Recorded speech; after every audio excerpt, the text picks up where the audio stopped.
வாங்கணும்னு ஆசைப்பட்ட ஒரு பொருள் இருக்கும். அது ஒரு விலையுயர்ந்த வாட்சா இருக்கலாம், ஒரு லேட்டஸ்ட் ஃபோனா இருக்கலாம், இல்ல ஒரு சொகுசான சுற்றுலாவா கூட இருக்கலாம். சரி, நமக்காக ஒரு தடவை தாராளமா செலவு பண்ணுவோம்னு நாம முடிவு பண்ணி அதிக பணத்தை செலவு செய்றோம் பாத்தீங்களா? அதுக்கு பேர் தான் ஸ்ப்ளர்ஜ். It truly is a stunning piece. It's more than I expected, but absolutely worth it. I'll use the black card. Certainly, madam.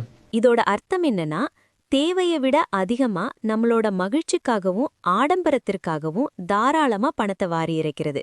இது ஒரு அகசியமான செலவு கிடையாது, ஆனா ஒரு ஆசையான செலவு. நான் மட்டும் சொன்னா போதாது, பாலிவுட் நடிகை அனன்யா பாண்டே ஒரு பேட்டியில இந்த வார்த்தையை எப்படி பயன்படுத்தியிருக்காங்கன்னு இப்ப பாப்போம்.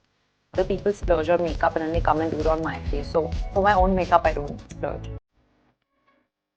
கவனிச்சிங்களா? அனன்யா பாண்டே ஸ்ப்ளர்ஜ்ங்கிற வார்த்தைய 2 தடவை பயன்படுத்தினாங்க.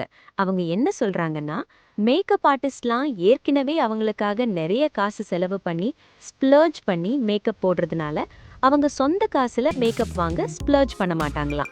அதாவது தாராளமா செலவு செய்ய மாட்டாங்களாம். இங்க ஒரு முக்கியமான விஷயத்தை கவனிங்க. நாம எப்பவுமே ஒரு பொருளுக்காக செலவு பண்ணும்போது ஸ்ப்ளர்ஜ் ஆன் அப்படின்னு தான் சொல்லணும். உதாரணத்துக்கு, splurge on jewellery, splurge on a new phone. Example, I worked so hard this month, so I decided to splurge on a fancy dinner. அதாவது, இந்த மாசம் நான் ரொம்ப கடினமா உழைச்சேன், அதனால இன்னைக்கு ஒரு உயர்தர உணவகத்துல தாராளமா செலவு செஞ்சு சாப்பிட முடிவு பண்ணியிருக்கேன். Synonyms: splurgeக்கு பதிலா நாம splash out, indulge அல்லது lavish அப்படின்னு சொல்லலாம். அதாவது பணத்தை வாரி இறைக்கிறதுன்னு அர்த்தம். அதே மாதிரி indulge அப்படின்னா ஒரு விஷயத்தை மனதார அனுபவிக்கிறதுன்னு அர்த்தம். Ananya doesn't splurge on makeup. What about you? நீங்க எதுக்காக எப்பவுமே தாராளமா செலவு செய்ய மாட்டீங்க? அத கமெண்ட்ல சொல்லுங்க. இல்லனா, what is the last thing you splurged on? Don't forget to like and subscribe for more English through Tamil lessons.